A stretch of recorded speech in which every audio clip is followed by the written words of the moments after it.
kenapa orang Dayak itu mengenal istilah hidup maupun mati beradat, hidup beradat dan mati beradat.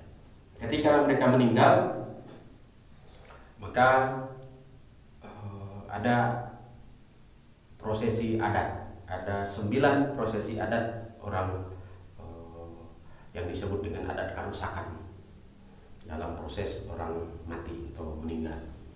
Nah, pada hari ketiga kita lihat di sini ada titik, mereka akan roh orang yang meninggal ini tadi akan naik pada satu titik yang disebut dengan Titi Bajoa. Titi Bajoa ini satu jembatan yang tiangnya satu yang berada di tengah-tengah. Jadi kalau kita injak di sebelah sini, maka dia akan naik ini. Nah, sementara tiangnya di sini. Ini yang disebut Titi Bajoa. Nah, roh itu akan menaiki Titi Bajoa pada hari ketiga. Nah, pada hari ketiga ini mereka sekaligus baru mengetahui bahwa yang bersangkutan sudah meninggal. Jadi maka pada acara ketiga hari biasanya keluarga yang ditinggalkan menggelar buang air balik. Ada adat yang namanya buang air balik. Di situ ada piring yang diberi air, beri abu dan sebagainya, dan disitulah roh akan melihat, akan mengetahui bahwa dirinya sudah berbeda dunia dengan orang yang masih hidup. Nah, mereka pada hari ketiga itu baru pada Titi Bajoa. Ini Titi Bajoa. Nah, setelah berhasil melewati Titi Bajoa, maka roh akan berjalan selama 4 hari lagi pada satu titik yang disebut dengan Titi Bagelang. Ini Titi Bagelang. Titi Bagelang ini ada 2 tiang. Namun antar titik ini saling tidak nyambung. Istilahnya titiknya sudah seperti bergesek ini ya.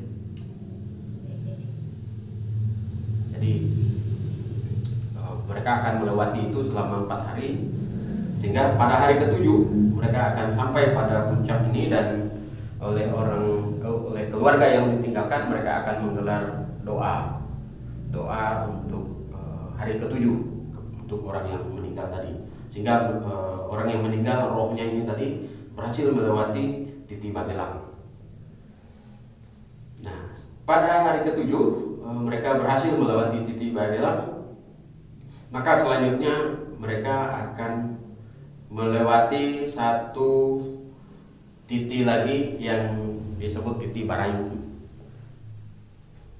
Nah, Titi Barayun ini adalah satu titik, satu jembatan kecil, tetapi jembatan ini sedang dalam keadaan terbakar. Ada api di situ dan roh ini harus melewati itu. Ini Titi Barayun. Ini adalah titik berapi. Nah, ini mulai dari hari ke-7 sampai hari ke-40. Artinya lebih dari 30 hari mereka akan roh ini akan melewati Titi Barayun.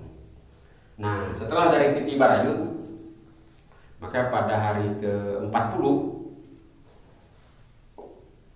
roh akan masuk ke satu tempat yang disebut dengan Tajur Manimang. Tajur Manimang ini istilahnya satu tempat yang penuh dengan rumput. Rumput-rumputnya ini berupa padang ilalang ya, daun lalang. Jadi di situ ada jebakan-jebakan yang dibuat untuk para roh ini tadi. Salah satunya daun lalang ini tadi diikat-ikat melewati jalan, merintangi jalan, sehingga roh harus melewati posisi itu, tajur meninggal. Nah, setelah roh ini berhasil melewati ini pada 100 hari, pada hari ke-100, maka roh akan masuk kepada satu namanya yang disebut dengan Padak Malabu. Nah, di Padak Malabu ini isinya adalah berupa satu padang yang sangat luas, tidak ada jalan di situ dan mau tidak mau harus dilewati, dan padang itu, lapangan itu terbakar.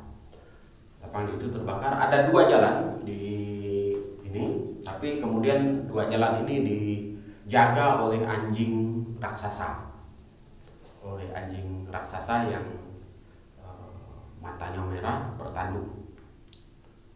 Anjing inilah yang akan mengganggu roh ini tadi. Nah, maka dalam tradisi Dayak, orang Dayak itu tidak mengkonsumsi daging anjing sebetulnya. Orang Dayak itu tidak mengkonsumsi daging anjing karena mereka punya keyakinan bahwa kalau ketika mereka nanti mati, meninggal, ketika tiba di Padak Malabu ini, maka mereka akan dimangsa oleh para anjing atau raja-raja anjing. Terima kasih telah menyaksikan channel ini. Jangan lupa untuk like, subscribe bagi yang belum, kemudian komen and share.